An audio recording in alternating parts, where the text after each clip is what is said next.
పెన్షన్ల పంపిణీలో వివక్ష చూపుతున్న సీఎస్ జవహర్ రెడ్డిని ఉద్యోగం నుంచి తొలగించాలని టీడీపీ నేత కాల్వ శ్రీనివాసులు డిమాండ్ చేశారు. పెన్షన్ల పంపిణీని రాజకీయ అవసరాల కోసం వాడుకుంటున్న దుర్మార్గుడు జగన్ అని ఆయన అన్నారు. రాష్ట్రంలో పాలన అస్తవ్యస్తంగా సాగుతోందని మండిపడ్డారు. బ్యాంకు లావాదేవీలు ఉండవని తెలిసినా పెన్షన్ల పంపిణీకి ముందస్తు ఏర్పాట్లు చేయకపోవడం బాధాకరమని కాల్వ అన్నారు. ఫిర్యాదు వల్ల పెన్షన్లు ఆగిపోయినాయని చెప్తా ఉన్నారు. తెలుగుదేశం పార్టీ ఎక్కడ ఫిర్యాదు చేసింది? ఎవరికి ఫిర్యాదు చేసింది? మాజీ రాష్ట్ర ఎన్నికల అధికారిగా ఉన్న వ్యక్తి రమేష్ కుమార్ గారు ఫిర్యాదు చేశారు. ప్రత్యామ్నాయ ఏర్పాట్లు చేయడానికి ప్రభుత్వం దగ్గర అన్ని రకాలుగా సామర్థ్యం ఉంది.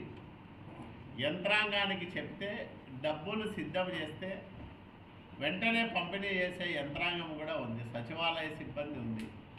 ఒక గ్రామంలో ఇళ్ళ దగ్గరికి పోయి ఇవ్వడానికి ఎలాంటి ఇబ్బందులు లేవు.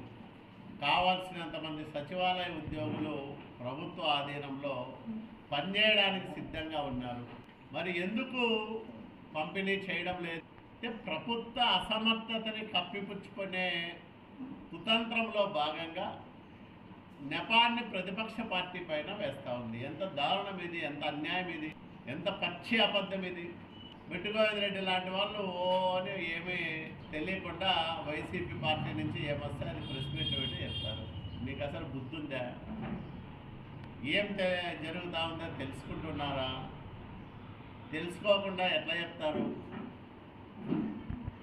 ఏదంటే అది బట్ట కాల్చి ఎవడి మొహం మీద వేసి తుడుచుకోమంటే ఎట్లయితుంది? ఎందుకు ఇట్లాంటి తప్పుడు ప్రచారం అంతా చేస్తూ ఉన్నారు వైసీపీ నాయకులు?